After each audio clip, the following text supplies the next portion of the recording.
que es en el capítulo 15, porque después del capítulo 16 vienen los saludos personales de Pablo. Pero antes de comenzar, en el capítulo 15, Pablo va cerrando esta carta a la iglesia que está ubicada en Roma. Y quiero que preste atención por un momento, porque va a entender quizás todo el contexto de la carta. Y Pablo, cuando empieza a finalizar y a cerrar esta carta que él envía a Roma, la iglesia de Roma no era la iglesia de Corintios, no era la iglesia de Gálatas, no era una iglesia esencialmente con problemas doctrinales. Era una iglesia que procuraba la santidad, una iglesia que amaban al Señor. Se calcula que esa iglesia que se fundó en Roma, la fundaron personas que estuvieron en el aposento alto, algunos de esos 120 que estaban ahí. Y después se fueron anexando más personas que Pablo envió a Roma, como Aquila y Priscila. Por eso Pablo, cuando manda saludos, él no conoce la iglesia que está en Roma, pero sí a muchas de esas personas que están ahí, porque fueron misioneros que fueron enviados a ese lugar. Entonces la iglesia de Roma no era una iglesia que necesitaba fuertemente una doctrina de corrección, sino lo que la iglesia de Roma sí necesitaba era una doctrina apostólica de enseñanza sabia. La iglesia de Roma lo que necesitaba era que se les enseñaran las doctrinas de un evangelio apostólico, de un evangelio que ellos apostólicamente no tenían. Por eso Pablo hace esa carta tan importante que se conoce como una de las cartas más importantes del Nuevo Testamento. Se la conoce como la carta de la columna espinal del cristianismo. Ahora, Pablo, cuando manda esa carta, se calcula que Pablo tenía unos 56 años y él estaba en uno de sus últimos viajes misioneros, el tercer viaje misionero de Pablo, y él se encontraba en Corintios. Recuerde que Pablo muere a los 66, 67 años en Roma.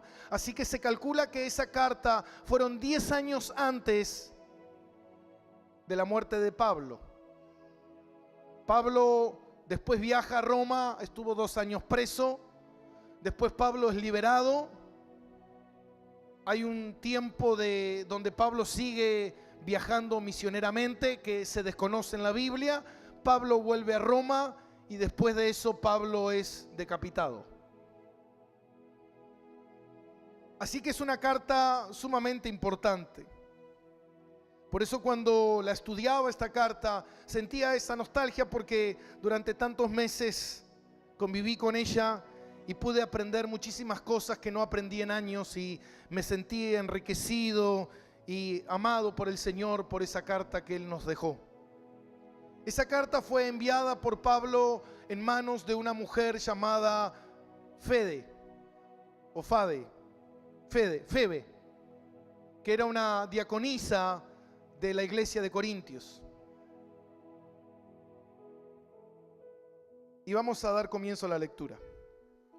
Dice en el capítulo 15, versículo 1, dice: así que los que somos fuertes debemos soportar la flaqueza de los débiles y no agradarnos a nosotros mismos.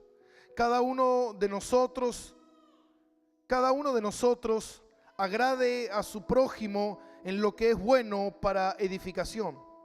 Porque ni aun Cristo se agradó a sí mismo. Antes bien, como está escrito, los vituperios de los que te vituperaban cayeron sobre ti.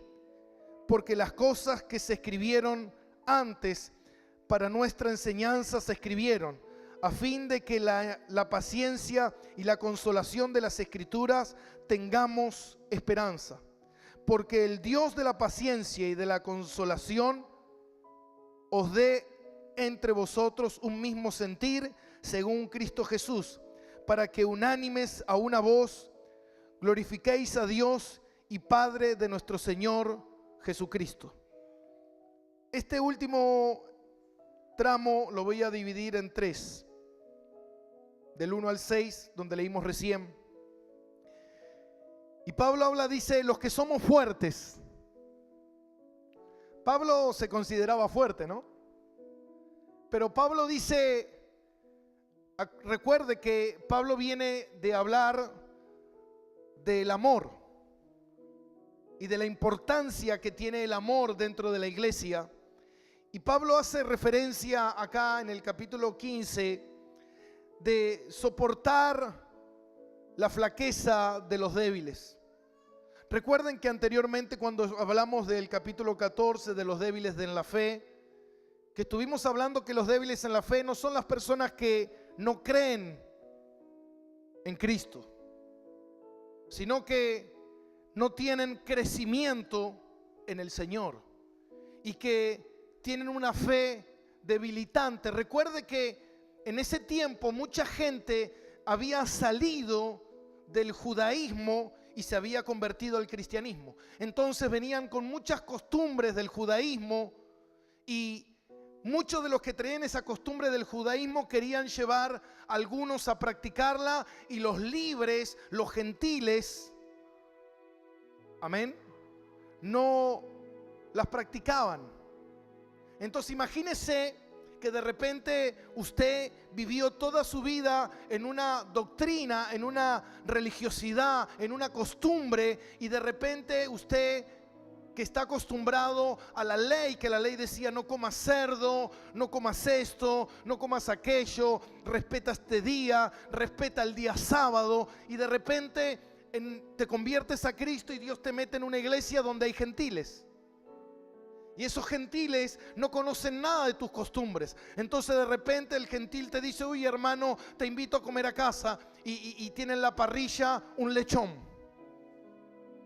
El judío decía, ni loco como eso. Entonces tiene que ver con esta mención que Pablo dice, ahora ya no estamos bajo la ley, estamos bajo la gracia, y la oración santifican todas las cosas.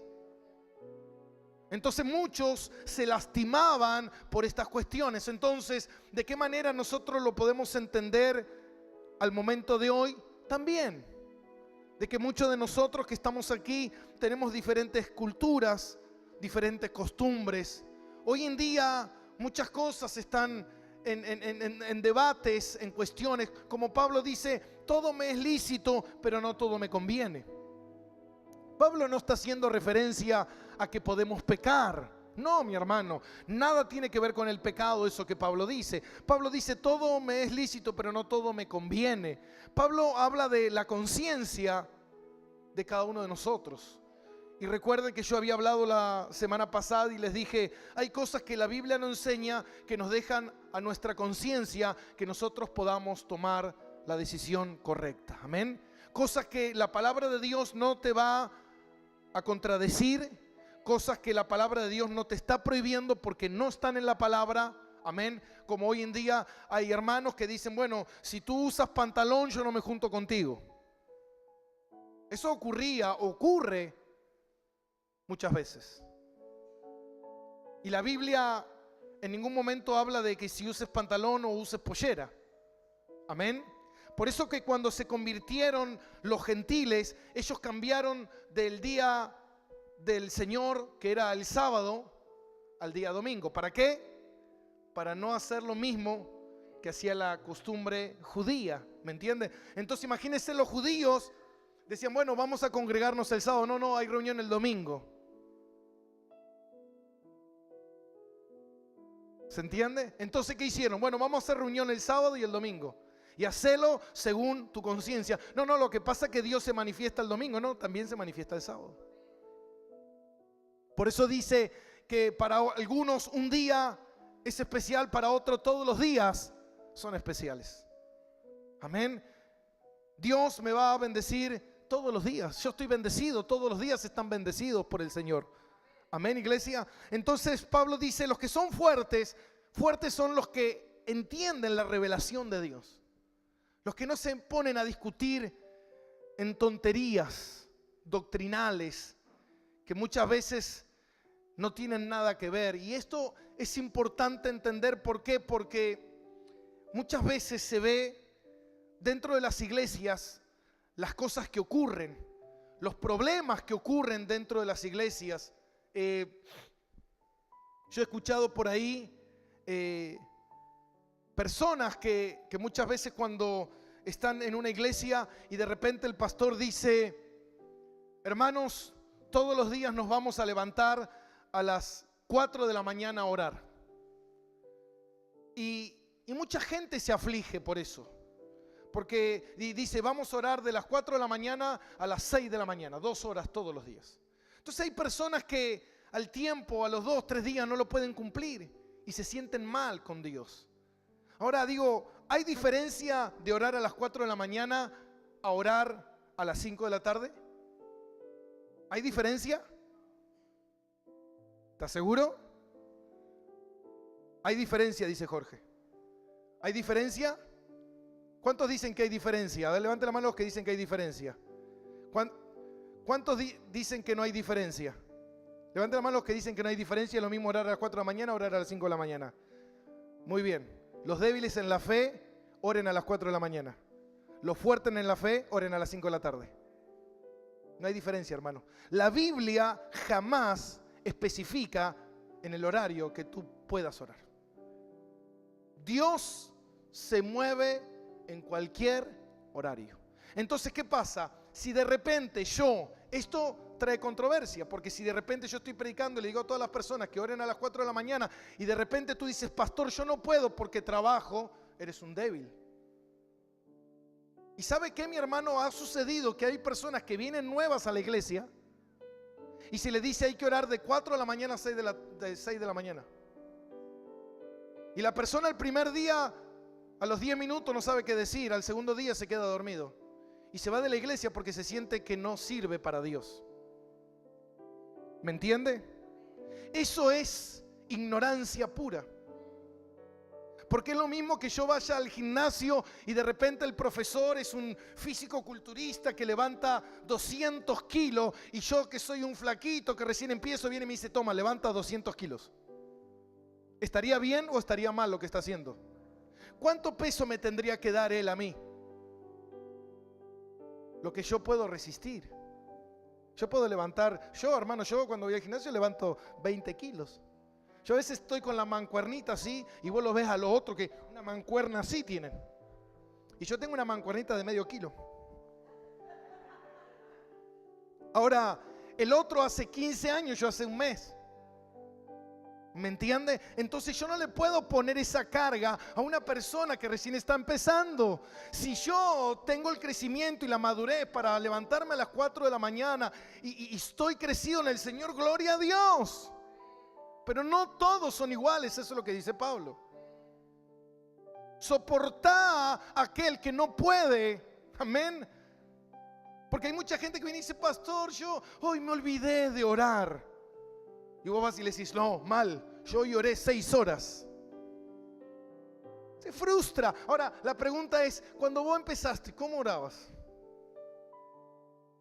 ¿No orabas de la misma manera? ¿No te olvidabas muchas veces? Muchas veces atendías más a tu problema que a la oración con Dios. Tiempo lo que le falta a esta persona. Si yo sigo yendo al gimnasio, de acá a 15 años levantaré la pesa que aquel levanta. Y así es Dios.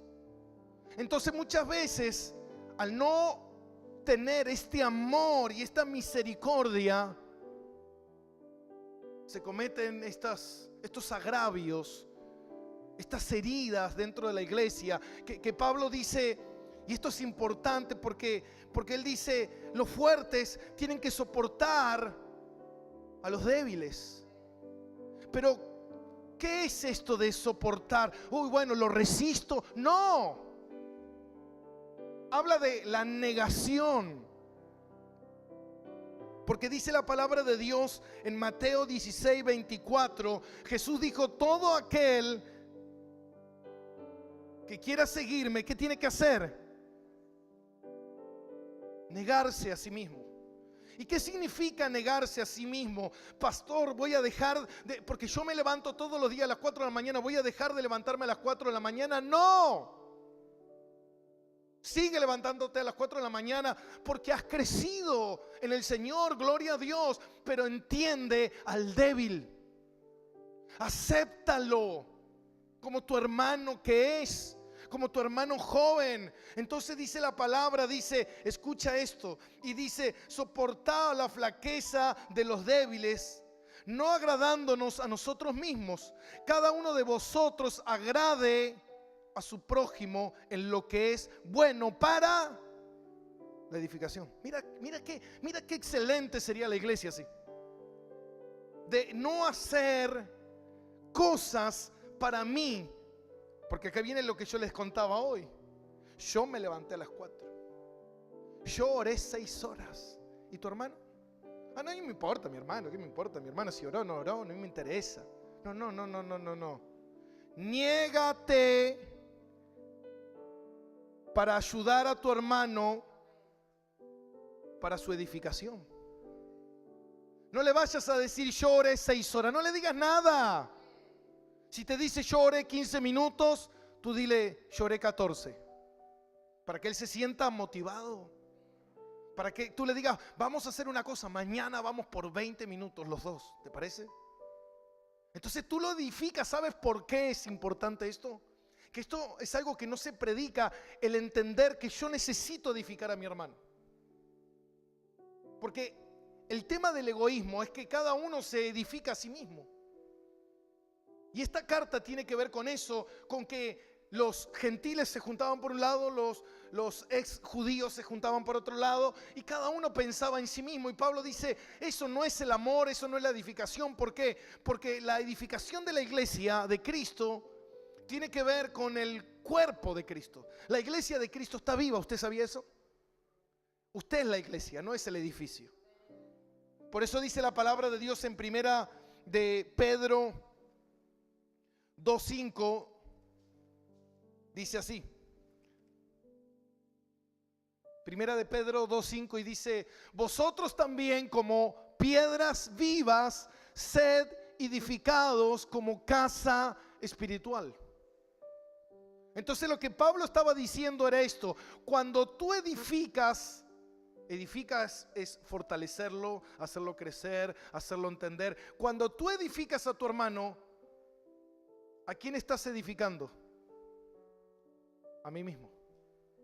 Porque la casa de Dios no soy yo solo.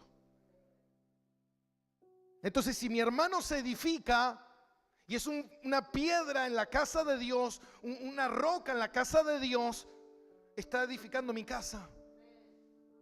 Por eso yo tengo que pensar en la edificación de él. Tengo que pensar en que él también tiene que crecer. Por eso ocurre mucho dentro de las iglesias, el egoísmo propio de yo quiero crecer, yo quiero ser pastor, yo quiero ser un reungido, hermano. Y estamos olvidando el propósito más importante, porque yo les preguntaría a las mega iglesias si realmente están edificando la casa del Señor o se están edificando a sí mismos. Porque si te estás edificando a ti mismo, estás equivocado. No entendiste, eres un ignorante, un necio de la palabra de Dios. Por eso dice la palabra, dice, niégate a ti mismo. ¿Para qué? Para edificar a tu hermano. Porque aún Cristo, Él se negó. Se negó al Señor. La negación es la clave del evangelio, mi hermano. La negación. Si tú dices, yo voy a trabajar para mí, nos falta mucho recorrido en el amor de Dios. Yo voy a hacer cosas para mí, nos falta mucho recorrido todavía. Si todo lo que yo hago en mi vida es pensar solamente en mí, estoy viviendo en un egocentrismo tan grande. Por eso la vida no funciona. Por eso las familias no funcionan, los matrimonios no funcionan. Porque el matrimonio, para que funcione, dice que el esposo tiene que dar su vida por la esposa y la esposa tiene que dar su vida por el esposo. Dale, sí. Y cuando vemos que enseguida el esposo, la esposa, el novio, la novia dice, ¿sabes qué? A mí ya vos no me haces feliz, me voy a buscar a alguien que me haga feliz. Entonces no estaba pensando en el otro, estaba pensando en sí mismo. Por eso necesito a Dios. Amén. Por eso necesito a Dios.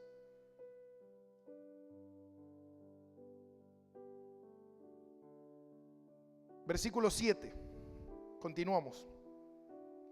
Dice, por tanto, recibíos los unos a los otros, como también Cristo nos recibió para gloria de Dios. Pues os digo que Cristo Jesús vino a ser siervo de la circuncisión para mostrar la verdad de Dios, para confirmar las promesas hechas a los padres, para que los gentiles glorifiquen a Dios por su misericordia, como está escrita. Por tanto, yo te confesaré entre los gentiles y cantaré tu nombre. Y otra vez dice, alegraos gentiles como su pueblo. Y otra vez, alabad al Señor todos los gentiles y magnificadle todos los pueblos. Y otra vez dice Isaías, estará la raíz de Isaí y el que se levantará a regir los gentiles, y los gentiles esperarán en él. Y el Dios de esperanza os llene de todo gozo, paz en el creer, para que abundéis en la esperanza por el poder del Espíritu Santo. Esto es el segundo tramo. El primer tramo, Pablo habla a los fuertes de soportar a los más débiles. Y aquí ya Pablo entra a exhortar a todos. Por eso dice en el comienzo del capítulo 7, del versículo 7, dice, por tanto recibid los unos a los otros. Ya Pablo está haciendo una exhortación a los débiles y a los fuertes. Ya está diciendo Pablo, recíbanse unos a otros. Y los exhorta a no tener prejuicios que nos distancian. El débil reciba al fuerte y el fuerte reciba al débil. Fíjate lo que dice en Romanos mismo, capítulo 5, versículo 6, que ya lo hemos estudiado. Romanos 5, 6 dice, porque Cristo, cuando aún éramos ¿qué? A su tiempo murió por los impíos. ¿Cómo eras cuando Cristo murió por ti? Débil. Entonces Pablo dice que debemos tenernos respetos unos a otros, edificándonos en el amor, porque Cristo murió por los débiles y nosotros también en cierta manera tenemos que morir. Hermano, a mí a veces me pasa cuando yo a veces veo un hermano que faltó a la iglesia. Me da ganas de agarrarlo de los pelos. Yo digo, no entiende nada. Y Dios me decía, ¿y vos entendías? No, tampoco. Porque ahora entendés, te querés enojar con el que no entiende. ¿Cuánto tardaste en entender? Y 10 años. Bueno, espera 10 años con él. Conmigo Dios puede tener paciencia, pero con el otro no.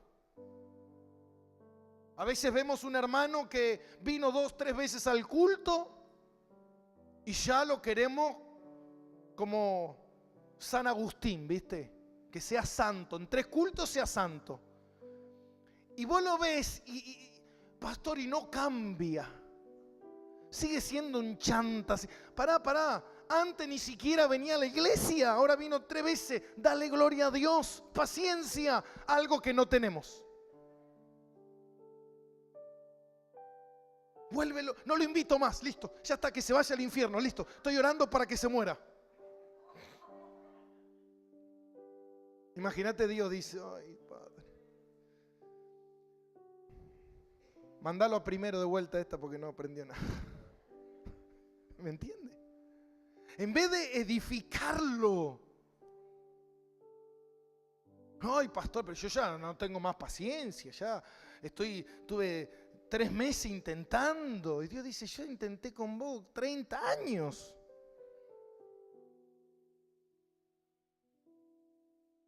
¿No te das cuenta que es débil? No, porque no quiere. No, es débil.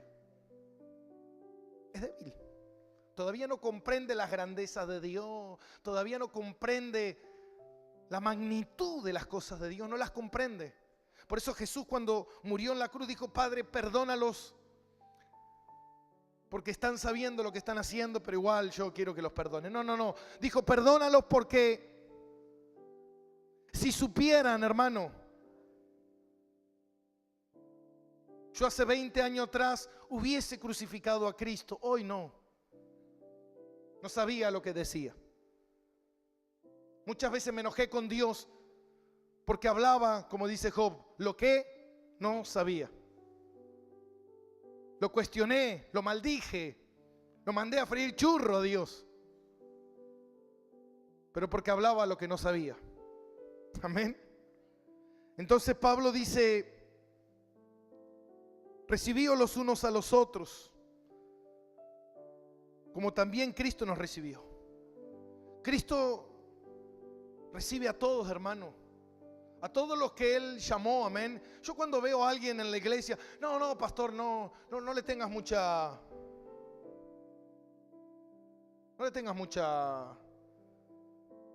ficha, no le pongas a este. Porque este viene hoy y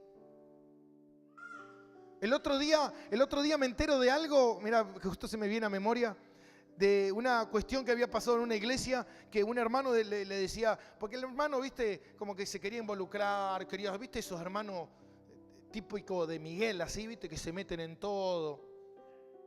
Viste que tienen ese don de servicio, ¿se acuerdan que yo habíamos hablado del don de servicio? Se metían todo. Entonces fue y este hermano más medio envidioso le dijo, no le tenga mucha confianza, pastor, porque esto dentro de poco se aparta y se va de la iglesia. Digo, ¿eso es esto? Mirarlo para la edificación.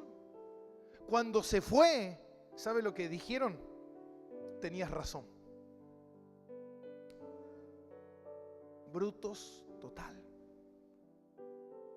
Era obvio que iba a pasar eso, porque está pasando su primera etapa. Seguramente que esa iglesia Dios no lo mande más. Dios, mándalo acá. Y que acá podamos discipularlo y enseñarle y que pueda crecer. Y seguramente ese muchacho de acá a 10 años sea un gran pastor de Dios.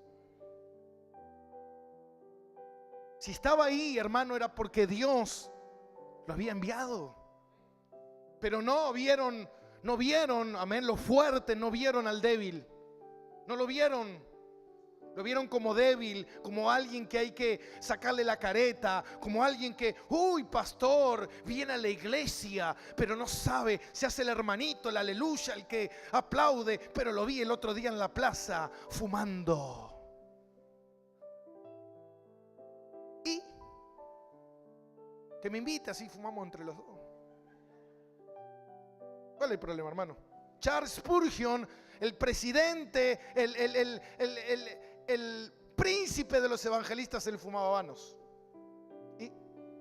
Y un día vino un hombre gordo, que era un gran misionero, y se le acercó y le dijo, ¿cómo tú, el hombre más importante en el evangelio de los últimos tiempos, fumas habano? Y le dice, y tú comes como un desgraciado.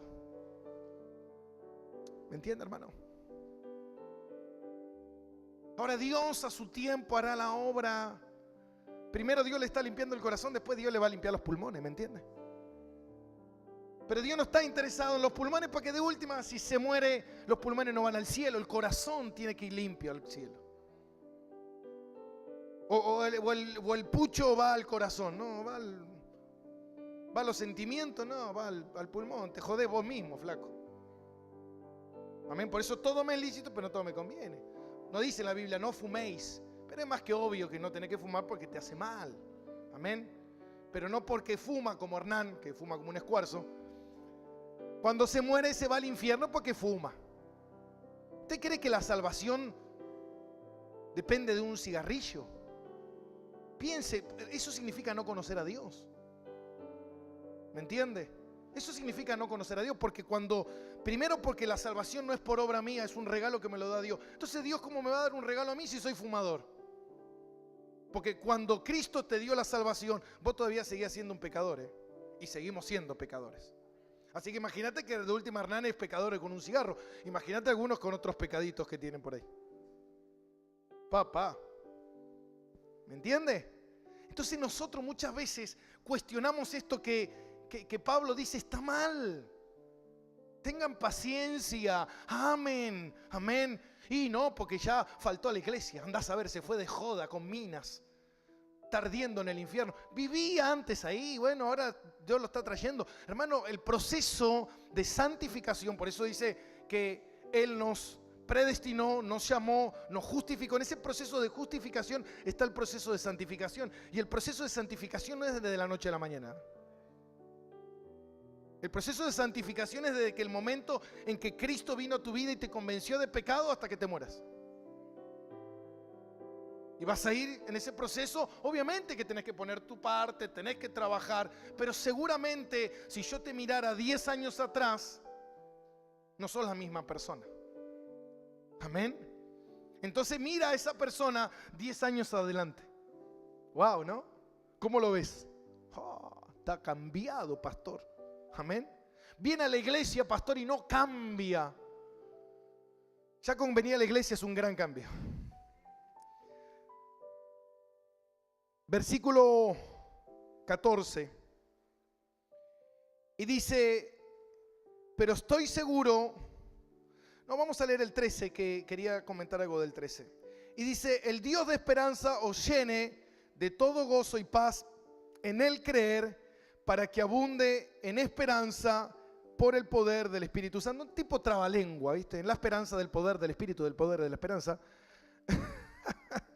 Esto si no lo lees con paciencia y dedicación y lo desmenuzás y realmente indagás, profundizás en la palabra de Dios, muchas veces te va a parecer como un trabalengua. ¿Amén? Lo voy a leer de vuelta y dice, y el Dios de esperanza os llene de todo gozo y paz en el creer. En el creer, para que abundéis en esperanza por el poder del Espíritu Santo. Y esto, la fuente de toda esperanza es Dios. Dios es la fuente de toda esperanza por medio del Espíritu Santo. Ahora, ¿dónde viene la esperanza del cristiano? ¿De dónde proviene la esperanza? Sabemos que toda fuente es Dios, pero ¿de dónde proviene la esperanza del cristiano? Esa esperanza a seguir, esa esperanza que estás cambiando, esa esperanza que van a venir cosas buenas, esa esperanza que tu familia en algún momento va a conocer a Cristo. ¿De dónde proviene esa esperanza? ¿De dónde me sostengo en esa esperanza? ¿De dónde? De la fe. Lo leímos recién. 15:4, mire lo que dice. Porque las cosas que se escribieron antes para nuestra enseñanza se escribieron a fin de que por la paciencia y la consolación de las Escrituras tengamos esperanza. ¿Se da cuenta? Si usted lee el versículo solo, pero si usted lee el versículo 4, dice, la palabra de Dios no se contradice y la esperanza viene por medio de las Escrituras. Las Escrituras es la que me enseñan a mí a tener esperanza. ¿Por qué? Porque cuando leo la Biblia soy inspirado, soy motivado, soy lleno. Ahora, pastor, no tengo esperanza. ¿Qué tengo que hacer? Cómprala. Ve a la iglesia universal y ahí te venden un frasquito con esperanza. Y te la tomas y tienes esperanza. No. La esperanza viene por las Escrituras, porque las Escrituras fueron escritas para inspirarnos a nosotros. Amén, iglesia. Entonces, qué importante es esto. Y por último, quiero terminar en el versículo 14 hasta el 21, y dice: pero estoy seguro de vosotros, hermanos míos, de que vosotros mismos estáis llenos de bondad, llenos de todo conocimiento, de tal manera que podéis amonestarnos los unos a los otros. Mas os escribo, hermanos, en parte con atrevimiento. Él se sentía como humilde, Pablo, y decía: me atrevo, porque Dios me lo manda a escribirles, pero sé que ustedes están bastante bien espiritualmente, pero me tomo el atrevimiento, dice, de escribirles, como para haceros acordar por la gracia que de Dios me es dada para ser ministro de Jesucristo, esto es el ministerio apostólico, a los gentiles, ministrándole el evangelio de Dios, enseñándoles el evangelio de Dios, para que los gentiles les sean ofrenda agradable, santificada por el Espíritu Santo. Tengo pues de qué gloriarme en Cristo Jesús, en lo que a Dios se refiere, porque no osaría hablarles sino de lo que Cristo ha hecho por medio de mí para la obediencia de los gentiles, con la palabra y con la obra. Amén. La palabra y la obra siempre van juntas. Pablo no solamente hablaba de las virtudes del evangelio, de la conducta que el cristiano tenía que tener, sino que también las practicaba, las hacía. Y Pablo, al final de este capítulo 15, versículo 16, no lo vamos a seguir leyendo porque son cosas entendibles, son cosas que Pablo empieza a decir y a organizar su viaje que él va a tener a España, y que él dice: yo quiero procurar pasar por Roma a verlos. Usted sabe que hubo mucha controversia con el tema si Pablo alguna vez estuvo en España o no, porque Pablo aquí menciona y dice que él ya evangelizó por todos lados, que ya no va a poner fundamentos sobre los que ya están fundados. Entonces Pablo dice: ya no me queda terreno aquí, así que tengo que seguir avanzando. Y Pablo proponía ir a España, pero cuando él llega a Roma, él es detenido, y después de ahí no se sabe qué ocurrió. Hasta hace poco que se descubrieron unos escritos de uno de los discípulos de Pablo, y esto es importante porque Clemente fue uno de los discípulos directos de Pablo, y Pablo Clemente en una carta, él hace mención de un viaje misionero que tuvo Pablo a Tarsis. ¿Cómo es eso, pastor? ¿Se acuerdan Jonás, que huyó y fue a Tarsis? Tarsis es España. En la antigüedad Tarsis era España.